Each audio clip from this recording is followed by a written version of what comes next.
सबसे पहले कांग्रेस पार्टी की ओर से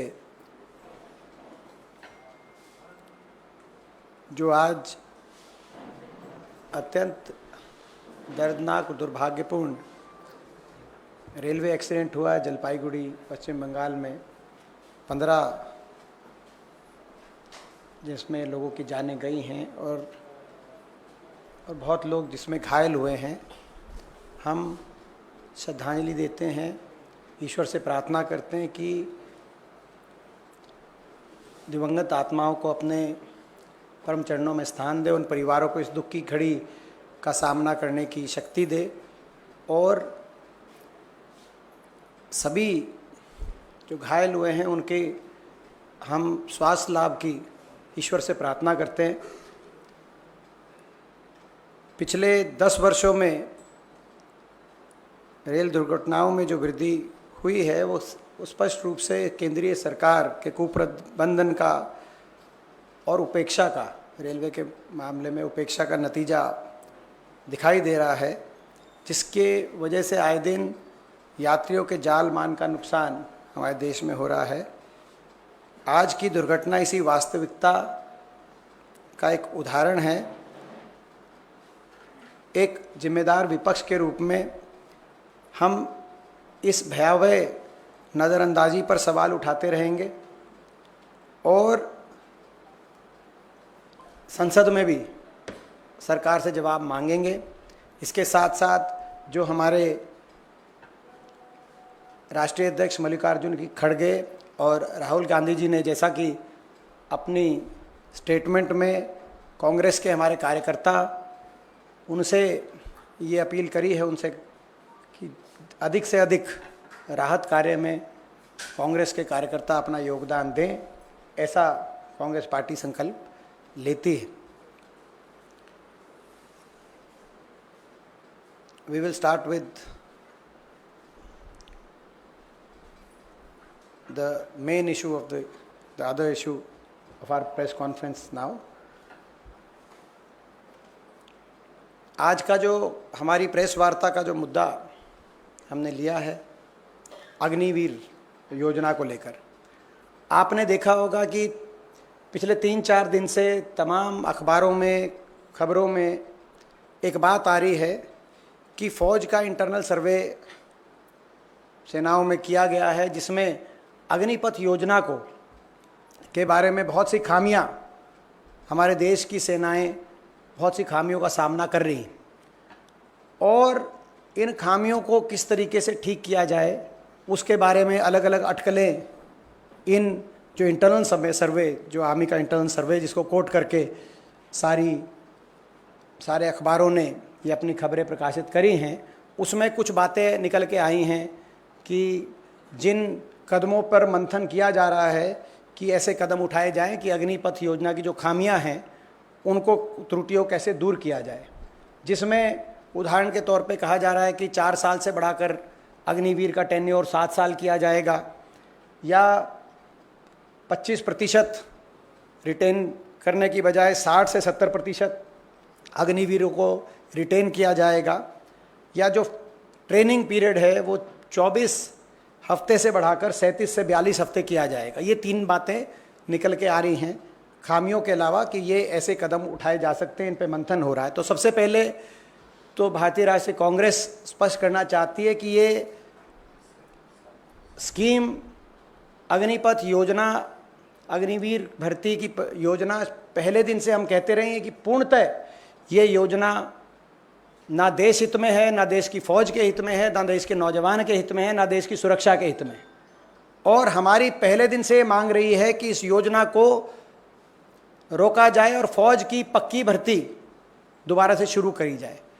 और ये जो पार्शल रोल बैक की जो ये बातें आ रही हैं मीडिया में, हम इस तरह के अगर कोई सुझाव आ रहे हैं तो हम उनको रिजेक्ट करते हैं। सरकार इस योजना की खामियों को स्वीकार करते हुए अपनी गलती स्वीकारे और पूर्णतः इस योजना को वापस लिया जाए पूरी तरीके से। और पक्की भर्ती जो अग्निपथ योजना 2022 से पहले होती रही देश की फौज में 1947 से लेकर 2022 तक, उस पक्की भर्ती को पूर्ण रूप से दोबारा से शुरू किया जाए। ये आधी अधूरी जो बातें चल रही हैं, इनसे काम चलने नहीं वाला। ये एक योजना देश की फौज के लिए बड़ी घातक योजना साबित हुई। ये रिपोर्ट्स बता रही, आपने देखा होगा, आपके बहुत से अखबारों ने उन रिपोर्ट्स को प्रकाशित किया है। वो सारी बातें सत्य साबित हुई जिन बातों को लेकर हमने आपके बीच में बार बार इस सरकार को आगाह किया था जब ये योजना सरकार लेके आई थी। पहला सवाल जो आया, ये बड़ा महत्वपूर्ण सवाल है, हमने हमेशा उठाया। इंटरनल रिपोर्ट में, फौज की इंटरनल रिपोर्ट में आया कि अग्निवीर जो हैं उनके बीच में जो जज्बा पहले हुआ करता था फौज में, एक दूसरे से के साथ सहयोग करके चलने का जज्बा, एक दूसरे पे जान न्यौछावर करने का जज्बा, देश पे जान कुर्बान करने के जज्बे के साथ साथ एक दूसरे पर जान न्यौछावर करने का जज्बा। किसी कोई अगर घायल हो गया तो किलोमीटर पे किलोमीटर उसको अपने कंधों पर लेकर सुरक्षित जगह पहुंचाने का जज्बा। ये जो सारा जज्बा होता था, फौज की रिपोर्ट ये बता रही है कि इस जज्बे में कमी आई है और क्योंकि 25% ही रखे जाएंगे, बाकी सबकी छुट्टी कर दी जाएगी। आपस में प्रतिद्वंदता और प्रतिस्पर्धा का माहौल अग्निवीरों में बन गया है, जो कि फौज की, किसी भी फौज की मजबूती के लिए और मनोबल के लिए अच्छा नहीं। और ये मैं आपको बता दूं कि फौज की सबसे बड़ी अगर हथियार किसी फौज के पास होता है तो उसका मनोबल होता है। किसी भी हथियार से बड़ा अगर कोई हथियार है तो फौज का मनोबल है। और ये अग्निवीर योजना, फौज के इंटरनल सर्वे बता रहे हैं, जैसे सारे अखबारों में आया है, कि उस मनोबल के लिए और उस आपसी तालमेल, भाईचारे की, सहयोग की, आपस में एक दूसरे के लिए मर मिटने की भावना में जो गिरावट आई है, ये सबूत है इस बात का जो हमने शुरू से कहा था कि ये दूरदर्शी सोच के साथ ये योजना नहीं लाई गई। दूसरी बात, एक और बात आई है निकल के, ये इसमें आई कि जो ट्रेनिंग है वो ट्रेनिंग सफिशिएंट नहीं है। 6 महीने की ट्रेनिंग यानी कि 24 हफ्ते की ट्रेनिंग से जो अग्निवीर, उनकी जो परफॉर्मेंस है, वो ट्रेनिंग फौज ने पाया है कि वो ट्रेनिंग सफिशिएंट नहीं है और इसीलिए ट्रेनिंग का जो पीरियड है उसको बढ़ाकर 37 से 42 हफ्ते, 24 हफ्ते से बढ़ाकर 37 से 42 हफ्ते करने की बात कही जा रही है। तो यानी कि ये कितना बड़ा घातक ये योजना साबित हुई देश के फौज के लिए।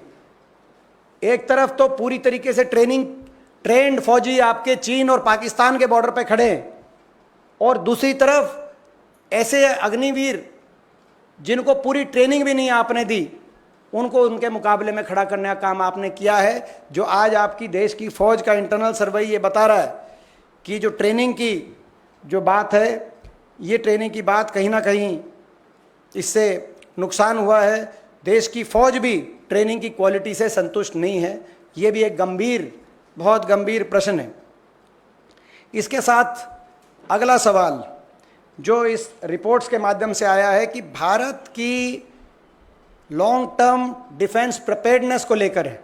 राष्ट्रीय सुरक्षा के लिए देश की फौज की जो भूमिका होती है और उसका जो फौज का जो स्तर होता है उसको लेकर है।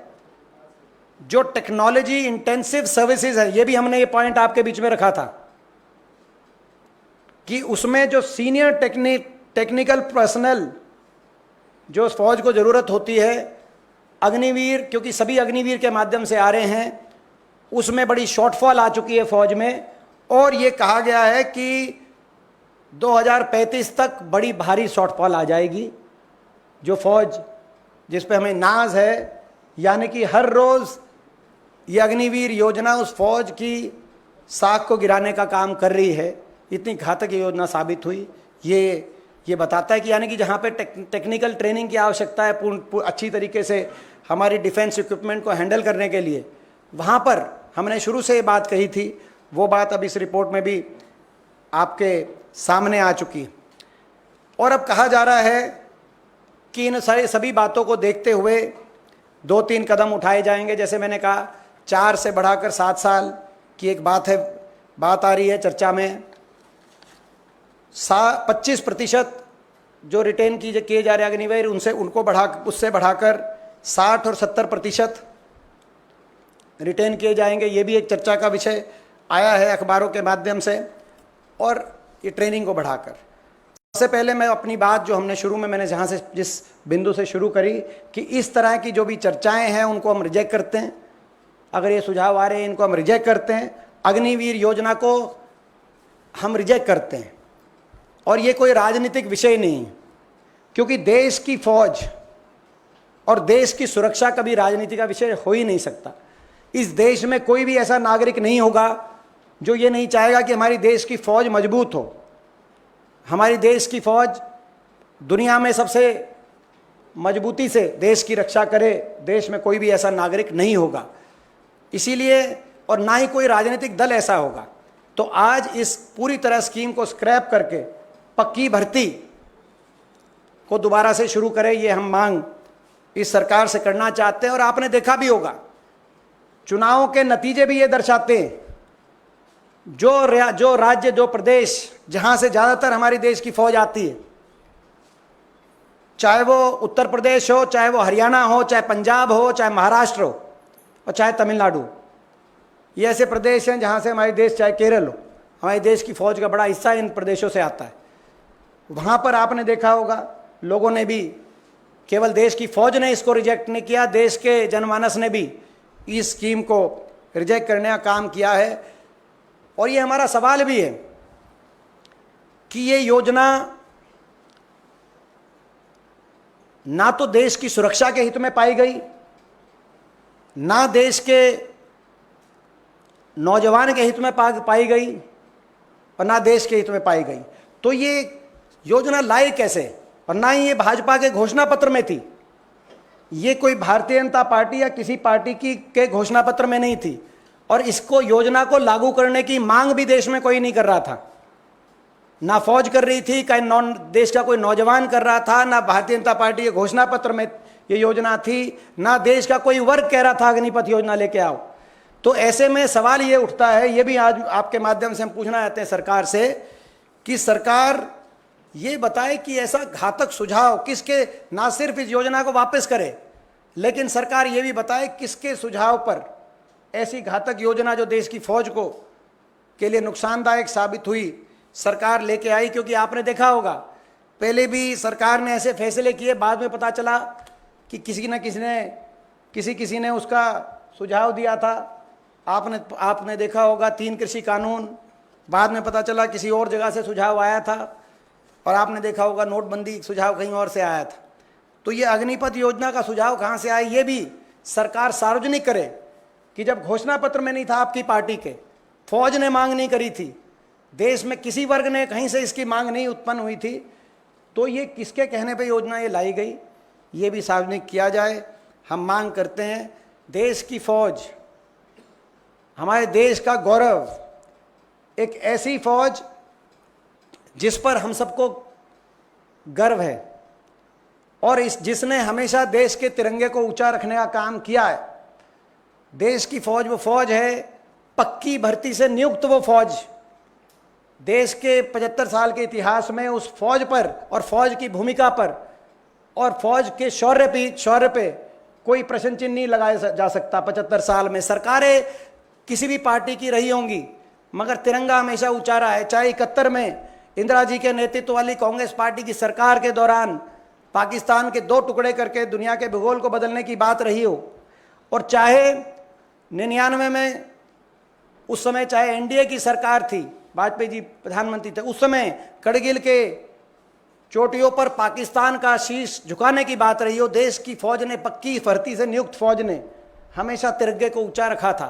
अब ऐसी क्या बात आई थी, कहाँ से सुझाव आया था, कौन सुझाव लेके आया कि ऐसी फौज जो हमेशा राजनीति से ऊपर रही, उस फौज की नियुक्ति की प्रक्रिया पे ऐसा घातक फैसला इस सरकार ने लिया जिसके परिणाम वही आ रहे हैं जिनका आगाह हमने सरकार को किया था।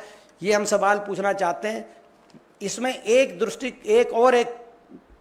दृष्टि है इसको लेकर, ये तो फौज का इंटरनल सर्वे है, फौज में जो खामियां देखी जा रही हैं, मगर दूसरी तरफ इसका दुष्परिणाम देश के नौजवान को जो भुगतना पड़ रहा है वो एक अलग अपनी जगह है।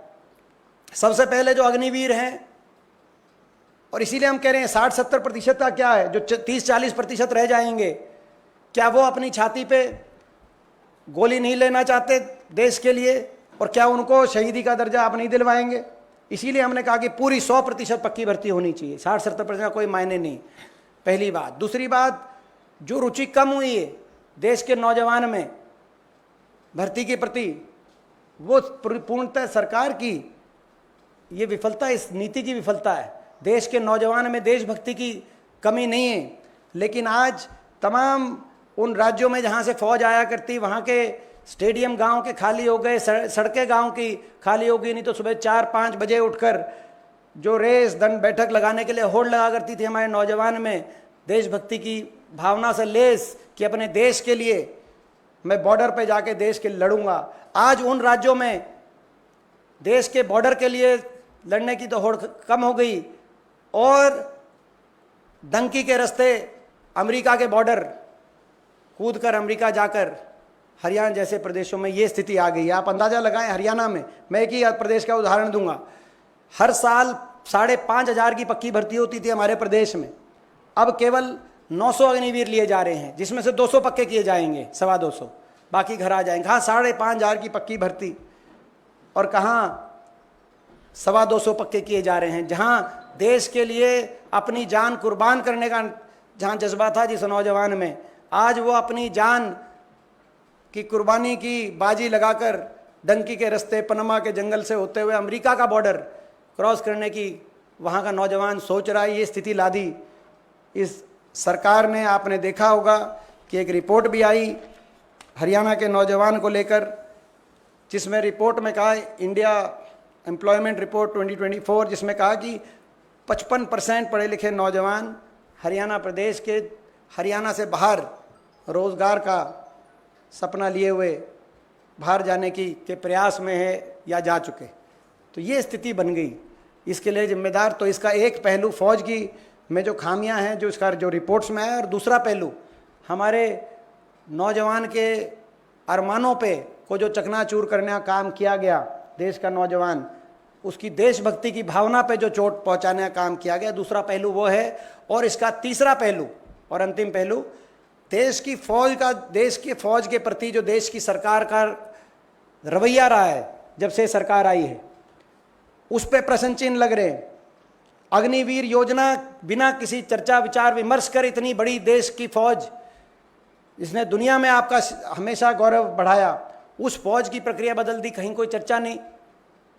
और इसी तरीके से आपने देखा होगा शपथ ग्रहण समारोह प्रधानमंत्री जी का और केंद्रीय मंत्रिमंडल का जो शपथ ग्रहण समारोह था, उस शपथ ग्रहण समारोह में आपने देखा होगा कि शायद ऐसा किसी देश, दुनिया के किसी देश में इस तरह से अपनी सेनाओं का इस तरह का अपमान कभी नहीं किया गया होगा कि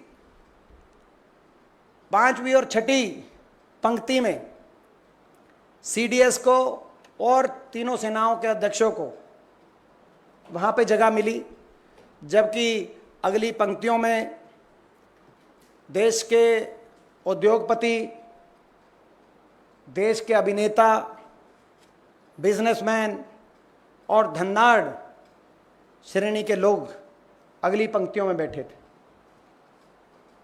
ये कैसा देश का सम्मान है, कैसा देश की फौज का सम्मान है, ये कैसी देशभक्ति है। मैं आखिरी बात करके अपनी बात समाप्त करता हूं, फिर आप प्रश्न ले सकते हैं, आपके प्रश्न ले सकते हैं। ये देश की सरकार को, ये हम देश की सरकार को मैं चेतावनी देना चाहता हूं कि ये देश जय जवान, जय किसान और जय संविधान का देश है। इसको जय धनवान का देश हम नहीं बनने देंगे। देश में मजबूत विपक्ष है, और दोबारा से कान खोल के ये सरकार सुन ले, ये जय जवान, जय किसान और जय संविधान का देश है। इसको हम जय धनवान का देश नहीं बनने देंगे। देश की सेना के अध्यक्षों की जो का मान सम्मान है वो केवल उन्हीं सेनाओं का नहीं है, देशवासी, प्रत्येक देशवासी का मान सम्मान है। उनका इस तरह का अपमान को हम स्वीकार नहीं करेंगे और अपनी मांग हमारी उस पर हम कायम हैं। जब ये संसद का सत्र आएगा, संपूर्ण विपक्ष इंडिया गठबंधन एकता से लड़ाई लड़ेगा और अग्निपथ योजना को वापस करा के ही दम लेगा। अब आपके प्रश्न। सवाल इसका ये है कि क्या भर्तियां निकल कम रही हैं, लोगों का रुझान कम है इसको लेकर? इसमें दोनों ही बातें जो आपने कहा, जैसे मैंने उदाहरण दिया हरियाणा का, ये हर प्रदेश का आंकड़ा हमारे पास उपलब्ध है और पूरे देश का भी आंकड़ा उपलब्ध है कि ना सिर्फ संख्या घटाई गई है, जैसे हरियाणा में हर प्रतिवर्ष औसतन 5,500 पक्की भर्ती 1947 से लेकर और 2020 तक, जब कोविड में 2 साल की ब्रेक आई और उसके बाद ये अग्निपथ योजना की 5,500 पक्की भर्ती की जाती थी हरियाणा से। अब वहीं हरियाणा प्रदेश से केवल 923 अग्निवीर लिए गए, जिसमें से केवल 200 को पक्का किया जाएगा। तो जब इतनी संख्या में गिरावट आई है तो निश्चित तौर से आज आप कोचिंग सेंटर्स को जाके देखिए, आप महेंद्रगढ़ में देखिए, रेवाड़ी में देखिए, रोहतक में देखिए, भिवानी में देखिए, ये पूरा इलाका जहाँ से जिन जिलों से हमारे देश की फौज में सबसे बड़ा योगदान हरियाणा देता है, हर 10वां सैनिक हरियाणा से है और बाकी प्रदेशों में भी। आप चूरू झुंझुनू देखिए राजस्थान में, तो ये जो आप पंजाब में देखिए, तो उन जो कोचिंग सेंटर्स थे वो खाली हो गए हैं या उनकी संख्या पहले के मुकाबले बहुत कम रह गई है वहाँ पे प्रैक्टिस करने वालों की। तो ये आप अंदाज़ा लगा सकते हैं कि सरकार की नीति के दुष्परिणाम चारों चौतरफा हैं। सर, जिस व्हाट्सएप की बात आप कर रहे हैं, सरकार उस पर मना कर रही है कि टेन्योर जो है 7 साल बढ़ाने के और 60% जो है उसको आगे अस्थायी करने की जो बात करी है, सरकार ने उसको मना कर दिया। देखिए, ये सरकार में राजनाथ सिंह जी होंगे, उन्होंने कहा कि इस पे विचार कर रहे हैं, आत्ममंथन कर रहे हैं। राजनाथ सिंह जी अब वो जो है सरकार में, तो उनके पास सरकार की ओर से ही अधिकृत जवाब उनका माना जाए। बाकी भारतीय जनता पार्टी क्या कहती है उनको आपस में इस बात को। राजनाथ सिंह जी ने क्या कहा, पहली बात, और केवल राजनाथ सिंह ही नहीं, मैं कहता हूं कि भारतीय जनता पार्टी के जो बाकी जो सहयोगी दल हैं, जनता दल यूनाइटेड और एलजेपी चिराग पासवान और राष्ट्रीय लोक दल जयंत चौधरी, इन लोगों के क्या इस मामले को अग्निपथ योजना पर लेके इनका क्या स्टैंड रहा था, आप देखिए। सारे इनके सहयोगी दल, इनके स्वयं रक्षा मंत्री ये कह रहे हैं कि इस पर हम मंथन कर रहे हैं, यदि बदलाव की ज़रूरत होगी तो उस पर विचार किया जाएगा, ये भी उन्होंने कहा। तो इसीलिए हमारी बात हो। एक और बात में एक पहलू रह गया था, अग्निपथ योजना से प्रतिवर्ष ये सरकार बचत जो करने की, जिसकी वजह से ये योजना लेके आई कि पेंशन नहीं देने पड़े, 1 रैंक 1 पेंशन की इन्होंने बात करी थी। रेवाड़ी में रैली कर वहाँ से शुरुआत हुआ था 2014 के कैंपेन का, और 1 रैंक 1 पेंशन का वायदा किया गया था। अब ये 9 रैंक 9 पेंशन पे आ गई बात, 9 रैंक 9 पेंशन। और 9 रैंक 9 पेंशन में एक साल में 1054 करोड़ रुपए की बचत हो रही है। 1054 करोड़, 1054 करोड़ की बचत का मतलब है प्रतिवर्ष जितना सरकार अपने प्रचार पे खर्च रही है, अखबारों और इलेक्ट्रॉनिक मीडिया में ऐड देने पर, उससे भी कम का बचत। सरकार थोड़ी ऐड पे अपनी कम खर्चती तो सेना को बचा लेती, लेकिन सेना को कच्चा करके सरकार ने उस बजट को, उतना ही बजट हर प्रतिवर्ष अपने प्रचार पे खर्च रही है सरकार। तो जिम्मेदार विपक्ष की भांति हम प्रश्न ना उठाएं तो आप बताइए क्या करें। कोरोना का टीका बनाने वाली कंपनी से इन्होंने जो चंदा लिया, अब चंदा ही ये ले रहे थे तो चंदों से काम चला लेते। सरकार का पैसा अपने प्रचार के लिए उतना ही खर्च कर रही है जितना अग्निपथ से बचत कर रही है फौज में। देश के करोड़ों नौजवानों के सपनों को तो ना तोड़ते, देश की फौज के मनोबल को तो कमजोर ना करते। जिस तरह से आपने कहा कि लोकसभा में इसको हम उठाएंगे, हो सकता है कि आपको इस बार भारतीय जनता पार्टी का सहयोग मिले, क्योंकि झुंझुनू से भारतीय जनता पार्टी के प्रत्याशी सुखकरण चौधरी ने कल कहा कि हमारी हार सबसे बड़ा कारण, जो हमारी सीटें कम आई है, सबसे बड़ा कारण अग्निवीर योजना का था। वो तो देखिए, मैंने जैसे कहा पहले दिन, देश में ये राजनीति से ऊपर बात है।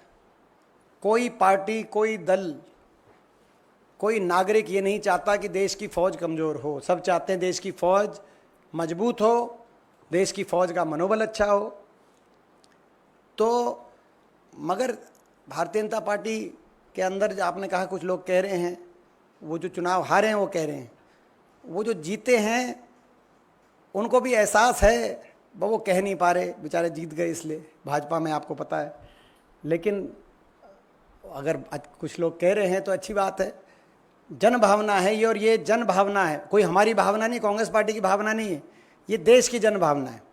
आप लोग भी अभी जब नीचे हमसे बात करेंगे कहेंगे कि ये तो सही बात, तो ये देश की जन भावना है। जन भावना को स्वीकार करे सरकार और अग्निपथ योजना को पूरी तरीके से वापस ले और पक्की भर्ती दोबारा शुरू करे, अपनी गलती को माने। दीपेंद्र जी, सर, एनडीए में शामिल जेडीयू ने खुल करके ये अग्निवीर की समीक्षा की मांग की, तो जिस तरह से आप लोग कह रहे हैं कि इसको बंद किया जाए और वापस पुरानी भर्ती बहाली की योजना शुरू की जाए, क्या इसको लेकर कांग्रेस, जेडीयू, एलजेपी, आरएलडी जैसी पार्टियां, टीडीपी इनसे संपर्क करेगी, बातचीत करेगी कि अग्निवीर के मसले पर कम से कम ये कांग्रेस के स्टैंड का समर्थन करे? इसको लेकर क्या कांग्रेस की कोई रणनीति है? रणनीति, जो भी संवैधानिक रास्ते हमारे पास उपलब्ध हैं, उस हर रणनीति से इस योजना को वापस करके देश में पक्की भर्ती दोबारा शुरू कराने के लिए कांग्रेस पार्टी नेतृत्व देगी। मैं ये भी एक आपको स्पष्ट कर दूं कि यदि इस योजना को वापस करके फौज के लिए अगर किसी ने आवाज़ उठाई है पक्की भर्ती दोबारा शुरू होने की, तो सर्वप्रथम राहुल गांधी जी ने, और लगातार उन्होंने इस योजना की कमियां भी सरकार को गिनवाई, बार बार मांग भी करी, और ना सिर्फ अग्निपथ को लेकर उन्होंने, मगर जो बहुत से ऐसे लाखों की संख्या में, आपको पता है, ऐसे नौजवान जिनको पक्की भर्ती के माध्यम से जो चयनित हो गए थे फौजी, आपको पता है ना, उसका 1.5-2 लाख फौजी जो चयनित हो गए नौजवान, उनको ज्वाइनिंग नियुक्ति नहीं मिली क्योंकि अग्निपथ योजना की, वो पक्की भर्ती में क्योंकि चयनित हो गए थे 2019-20 के। राहुल गांधी जी ने उनके लेकर भी, उनके अधिकारों को, उनके भविष्य को लेकर भी यदि किसी ने आवाज़ उठाई है तो माननीय राहुल गांधी जी ने उस बात को उठाया। तो कांग्रेस नेतृत्व देगी इस मुद्दे को, और इसकी वापसी के लेकर हम सरकार से जो है सरकार पर दबाव बनाएंगे। दीपेंद्र जी, मेरा सवाल ये है, चूंकि अब आप भी लोकसभा में आ गए हैं और 18वीं लोकसभा का पहला सत्र कुछ दिनों में शुरू भी होगा। अग्निपथ योजना को लेकर कई सारी ऐसी राजनीतिक पार्टियां जो फिलहाल एनडीए में हैं और खुद बीजेपी के कुछ सांसद भी सवाल उठा रहे हैं, ऐसे में क्या पहले ही सत्र में लोकसभा के अंदर नियम 267 के तहत चर्चा कराने और उसके बाद इस मुद्दे पे वोटिंग हो, इस बात को लेकर कांग्रेस पार्टी या इंडिया गठबंधन इंसिस्ट करेगी, ताकि ये पता चल सके कि सत्ता पक्ष में से जो लोग वाकई में अग्निपथ योजना वापस करवाना चाहते हैं वो लोग आप लोगों के साथ हैं या नहीं? अजय जी, ये भी एक अच्छा सुझाव है, और ये भी मैंने जैसे कहा कि जो हमारे पास तमाम रास्ते उपलब्ध हैं जिसको लेकर दबाव बनाया जाए सरकार पे, उनमें से एक ये भी है। और हमारी जो संसदीय दल के कोर ग्रुप की जो बैठक होगी और जो हमारा जो रणनीति बनेगी वो आपके सामने हम स्पष्टता से रखेंगे, मगर हर उस रास्ते पे विचार किया जाएगा जिसको अख्तियार करके हम सरकार पे दबाव बना सके, इंक्लूडिंग 267। हुड्डा जी, मेरा सवाल आपके राज्य से है। जिस दिन रिजल्ट आया तो उसके बाद आपने कई सारे स्टेटमेंट दिए, कहा कि आप 46 सीटों पे आपकी पार्टी आगे है, 47% आपका वोट शेयर है। आपको लगता है कि 46 सीटें पर्याप्त हैं 90 की विधानसभा में आपकी सरकार बनने के लिए? वो जो डाटा का आप बार बार जिक्र करते हैं, वो बहुमत के आंकड़े से सिर्फ 1 नंबर ज़्यादा है। धन्यवाद आदे जी। देखिए, मैं हरियाणा इस आपके माध्यम से सभी तमाम हरियाणा वासियों का बहुत बहुत धन्यवाद करता हूं कि हरियाणा वासियों ने जिस तरीके से दिल खोल करके कांग्रेस पार्टी का साथ और समर्थन दिया इस चुनाव में, लोकसभा चुनाव में एक बहुत बड़ी कांग्रेस पार्टी की जीत हुई है हरियाणा के अंदर, और इसके लिए सभी हरियाणा वासी धन्यवाद के, बधाई के पात्र हैं। मुझे खुशी है इस बात को कहते हुए कि देश में इंडिया गठबंधन को 28 प्रदेशों में जो अलग अलग वोट शेयर मिला, सबसे अधिक वोट शेयर इंडिया गठबंधन तो कांग्रेस पार्टी को 47.6% हरियाणा में जो मिला, ये तमिलनाडु, केरल, कर्नाटक जैसे दक्षिण के राज्य, क्योंकि ये उन लोगों को भी जवाब है जो दक्षिण उत्तर की बात भारतीय जनता पार्टी वाले करते थे। तो हरियाणा में 47.6% देश के 28 राज्यों में इंडिया गठबंधन को मिलने वाला सबसे ज़्यादा वोट शेयर ही नहीं था। अगर तमाम राज्यों में अगर वोट अपस्विंग देखें, पिछली बार के मुकाबले में कितना वोट प्रतिशत बढ़ा, तो कांग्रेस पार्टी का सबसे ज़्यादा 19.7% अगर वोट कहीं बढ़ा देश में तो हरियाणा के अंदर बढ़ा। इस बात का भी हमें गर्व है। 28 राज्यों में सबसे ज़्यादा वोट शेयर बढ़ना, वोट शेयर में वृद्धि, ये अपने आप में एक तस्वीर बता रही है। हरियाणा में 1984 के बाद ये सबसे ज़्यादा मत प्रतिशत इस चुनाव में मिला है। तो आप अंदाज़ा लगा सकते हैं कितने सालों का रिकॉर्ड टूटा गया है। और 10 की 10 लोकसभा सीटों पर रिकॉर्ड वृद्धि हुई है वोट में, एक भी वोट लोकसभा सीट पे, और 10 की 10 लोकसभा सीटों पर भाजपा के वोट शेयर में रिकॉर्ड गिरावट आई है। और केवल लोकसभा ही सीट नहीं, आपका जवाब इसमें आप संकेत आगे का देख सकते, ढूंढ सकते हैं। 90 विधानसभा हरियाणा की 90 की 90 विधानसभाओं में कांग्रेस का वोट शेयर बढ़ा है और 90 की 90 विधानसभाओं में भाजपा का वोट शेयर गिरा है, चाहे वो हरियाणा के किसी कोने में हो, कोई जाति धर्म समीकरण उस विधानसभा क्षेत्र में हो। तो ये पैन हरियाणा का एक संकेत आप अंदाज़ा इसका लगा सकते हैं। और ये संकेत स्पष्ट है, लोगों ने एक स्पष्ट संकेत दिया हरियाणा वासियों ने कि हरियाणा में बदलाव निश्चित है, हरियाणा में भाजपा की सरकार जा रही है और 3 महीने के बाद हरियाणा में कांग्रेस पार्टी की सरकार आ रही है। ये लोगों ने स्पष्ट संकेत दिया है और ये संकेत बीजेपी भी समझ गई। इसीलिए इलेक्शन से 1 हफ्ते पहले उनको अपने मुख्यमंत्री का चेहरा भी बदलना पड़ा। फिर भी चुनाव के बीच में आपने देखा होगा 3-3 निर्दलीय विधायक भाजपा से समर्थन वापस लेकर उन्होंने उदय भांजी और हुड्डा साहब के हाथ में समर्थन पत्र देने का काम किया, कांग्रेस पार्टी को समर्थन देने का काम किया। आज ये भाजपा की प्रदेश की सरकार अल्पमत में सरकार आ गई है। अल्पमत में जो असंवैधानिक रूप से चल रही है हरियाणा में सरकार, मैं आप लोगों को ये भी जानकारी मिला दूं, अल्पमत में तो केंद्र की सरकार भी आ गई है, लेकिन कम से कम इनके सहयोगी दल हैं जो इनका संख्या बल पूरा कर रहे हैं। हरियाणा में तो सहयोगी दल के साथ गठबंधन भी टूट गया है। ये 42 विधायकों की सरकार है, जिसके साथ गठबंधन था वो भी टूट गया है। और जिसके साथ गठबंधन किया था दुष्यंत चौटाला की जेजेपी पार्टी, वो बीजेपी के साथ गए। इतना लोगों को इस बात से तकलीफ हुई कि उनकी नोटा से भी कम वोट आई हरियाणा में उस पार्टी की 10 सीटों मिलाकर। तो कहने का मतलब ये है कि हरियाणा में पिछली बार हम मात्र 10 सीटों पे आगे थे। अब मैं आपके प्रश्न का जवाब 10 सीटों पे आगे थे, लेकिन जब चुनाव हुआ और भाजपा थी 79 सीटों पे भाजपा की बढ़त थी, विनीत जी को भी याद होगा 79 सीटों पे भाजपा की बढ़त थी। इसलिए बीजेपी ने 75 पार का नारा दिया था, जैसे यहाँ 400 पार के दे दिया। लेकिन वो जब 3 महीने बाद चुनाव आया तो वो 79 से घट के 40 पे आ गए और कांग्रेस 31 पे आ गई। और भाजपा वालों ने कहा, जब उन्होंने सवाल पूछा कि भाई ये इतना कैसे गिरावट आ गई 3 महीने में, तो बोला कि हम जो है हम प्रधानमंत्री के चेहरे पे जो चुनाव लड़ रहे थे। तो अब तो जब उनका चेहरा था तो तब भी हमारी सीट ज़्यादा है, हम 46 पे हमारी बहुमत आई है, हम आगे हैं, हमारा वोट शेयर भी ज़्यादा है। उन्हीं को हरियाणा वासियों ने रिजेक्ट करने का काम किया। मैं बधाई देना चाहता हूँ राहुल गांधी जी को। राहुल गांधी जी की जो भारत जोड़ो यात्रा, वो भारत जोड़ो यात्रा हरियाणा में जब आई, उसी दिन से ये स्पष्ट हो गया था कि हरियाणा वासियों ने रुख बना लिया था कि हरियाणा वासी कांग्रेस पार्टी का साथ देंगे, और इसीलिए इन लोकसभा चुनावों में भाजपा को करारी हार देने का हमने काम किया है। दीपेंद्र जी, मोहित शुक्ला हूँ। मेरा सवाल आपके पहले विषय से है जिसको आपने उठाया, ट्रेन एक्सीडेंट को लेकर। केंद्र सरकार ने, अगर हम आज के समय में देखें, 1 लाख किलोमीटर का रेल नेटवर्क है पूरे देश में।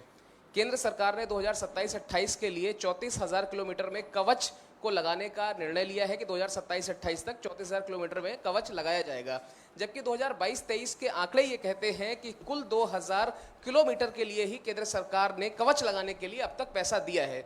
तो जिस तरीके से सेना के बजट में कटौती हो, अग्निवीर योजना हो, और ठीक उसी तरीके से रेलवे की सुरक्षा और बजट में कटौती किस ओर इशारा करती है? ये इशारा इस तौर कर रही है कि ये भाजपा हमारे देश के प्रजातंत्र को देश में प्रचार तंत्र की ओर धकेलना चाह रही है कि बजट काटो, और वो बजट अपने प्रचार में, मैंने जैसे कहा कि अग्निपथ योजना में जितनी सेविंग कर रहे हैं फौजियों की पेंशन काट के, उससे ज़्यादा अपने हर साल प्रचार में कर रहे हैं खर्च। तो ये प्रजातंत्र नहीं, प्रचार तंत्र की तरफ ये भाजपा की नीति रही है। और ये रेलवे की जो आपने बात करी, ये भी ज्वलंत उदाहरण है कि लगातार ये जो एक्सीडेंट्स हो रहे हैं पूरे देश में, ये दर्दनाक दुखदाई हैं, और ख़ास तौर पे ये पीड़ादायक इसीलिए हैं कि भारतीय जनता पार्टी बड़े बड़े इश्तिहार निकालती है। अगर कुछ रेल में कोई एक डब्बा भी बन जाए तो उस डब्बे का भी एडवर्टाइज़ करने का काम करती है, लेकिन हकीकत जो आपके साथ जो आज आंकड़े बता रहे हैं कि कवच योजना केवल 2,000 किलोमीटर के लिए, जबकि कहा गया कि हम 34,000 किलोमीटर के लिए लाएंगे योजना, और 2,000 किलोमीटर का बजट दिया गया। तो हकीकत में और मार्केटिंग में बहुत फ़र्क अंतर है, जिसका खामियाजा सभी यात्रियों को अपनी जान माल को गवा के करना पड़ रहा है। देश की सरकार को इस पे जवाब देना चाहिए।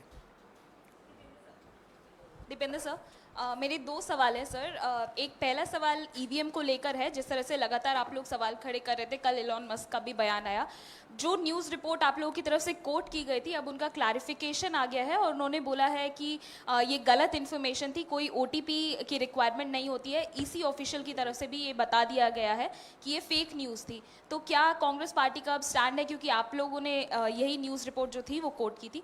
सेकेंड क्वेश्चन सर, आपके स्टेट से रिलेटेड है। आप लोगों का वोट परसेंटेज बढ़ा है, असेंबली इलेक्शंस की तैयारी आप लोग करें, लेकिन उससे ठीक पहले आप ही के कुछ नेताओं की तरफ से बयान आ रहे हैं, कह रहे हैं कि टिकट डिस्ट्रीब्यूशन जो था वो ठीक नहीं हुआ था, और उसी के कारण से हम उतना परफॉर्म नहीं कर पाए जितना कांग्रेस पार्टी कर सकती थी जमीनी स्तर पे। किरण चौधरी, कुमारी शैलजा, ऐसे कई नेताओं के बयान आए हैं सर। देखिए, पहली बात जो आपने कहा कि EVM की बात जहाँ तक है, हमारी पार्टी का एक स्टैंड रहा है, हमारे नेतृत्व का इस पर एक बड़ा स्पष्ट स्टैंड रहा है कि चुनाव की किसी भी प्रजातंत्र, खास तौर पे देश जो हमारा दुनिया का सबसे खूबसूरत प्रजातंत्र है, उसमें चुनाव प्रक्रिया की साख पे प्रश्न चिन्ह नहीं उठने चाहिए। ये जिम्मेदारी देश की इलेक्शन कमीशन को निभानी चाहिए। देश के इलेक्शन कमीशन को इस रूप से अपनी जिम्मेदारी वो निभाए कि कहीं भी कोई प्रश्न उठने की गुंजाइश ही ना हो। ये जिम्मेदारी है देश के इलेक्शन कमीशन की। लेकिन यहाँ तो इलेक्शन कमीशन की भूमिकाओं पे ही प्रश्न उठते हैं। चुनाव की प्रक्रिया को लेकर अनेक प्रश्न उठते हैं। पिछला मेरा स्वयं का पिछला लोकसभा चुनाव का जिस रूप से जो है कई गिनती प्रक्रिया हुई थी, वो प्रश्न चिन्ह आज भी मेरे मस्तिष्क में है। तो कहने का मतलब ये कहीं ना कहीं देश के प्रजातंत्र को की साख को बनाने के लिए इलेक्शन कमीशन को निष्पक्षता से काम करना चाहिए। जहाँ तक हरियाणा की बात है, हरियाणा में कांग्रेस एकजुट है। आप लोग खबरें तलाशते रहें, हम लोग सरकार बनाएंगे कांग्रेस पार्टी की। वहाँ एक सवाल है, अग्निवीर योजना जब आई थी तो ये भी एक अल्टरनेट दिया गया था कि भाई जो अग्निवीर योजना से रिटायर हो गए यानी कि 4 साल के बाद फ्री होंगे, और खासतौर से हरियाणा का आपके ही राज्य का जिक्र है कि उनको स्टेट गवर्नमेंट में पुलिस में या बाकी पोस्ट पे लगाया जाएगा। इसको लेकर भी क्या कांग्रेस ने कोई रिसर्च की है कि वो चीज से भी क्या एक फायदा होता है कि भाई उनको भी किसी तरह से पुलिस में या बाकी आर्म फोर्सेज में एडजस्ट किया जा सके? देखिए, मैं एक उदाहरण देना चाहता हूँ कि हरियाणा का ही दूंगा, बाकी जगह भी आप अंदाज़ा लगा सकते हैं। पूरे देश में स्थिति, हरियाणा में तो भाजपा की सरकार रही है। कहा था कि अग्निवीरों को पक्की नौकरी देंगे,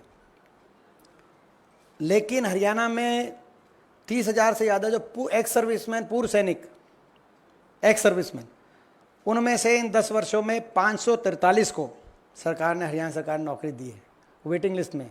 बाकी तो ये कहने में और करने में ये जो अंतर है, ये कथनी और करनी में जो ये अंतर है, यही कारण है कि देशवासियों ने इस योजना को पूर्णतः रिजेक्ट करने का काम किया है। और ये इस आंकड़े में आपका संपूर्ण जवाब है। उन एक्स सर्विसमैन को ही नहीं लगाया। अब अग्निवीर, वो तो पूरी तरह फुल्ली ट्रेंड हैं, उनको ही सरकार ने नौकरी नहीं दी। तो अग्निवीर को, ये हरियाणा की सरकार, भाजपा सरकार की नीयत है, ये हरियाणा की भाजपा सरकार की नीयत है। हम अपने हरियाणा में घोषणा पत्र में तो खैर जो रखेंगे प्रावधान, हम तो एक्स सर्विसमैन के लिए भी और अग्निवीर के लिए भी उनको गारंटीड जॉब अपॉर्चुनिटीज़, हरियाणा चाहे पुलिस डिपार्टमेंट हो या बाकी डिपार्टमेंट्स हों, वो हम अपने घोषणा पत्र में वो प्रावधान करेंगे हरियाणा में। लेकिन भाजपा ने क्या किया, प्रश्न इस बात पे। दीपेंद्र जी, एक सवाल मेरा है कि जब अग्निवीर योजना आई थी तो सरकार की तरफ से ये कहा गया था कि इससे जो एवरेज एज है फौज का वो कम होगा। क्या आपको लगता है कि उसका कुछ फ़ायदा अग्निवीर का फौज के एवरेज एज पे पड़ा है? देखिए, ये हमने उस समय भी कहा था कि फौज में जोश और होश के मिश्रण से किसी देश की फौज मजबूत होती है, और अनुभव,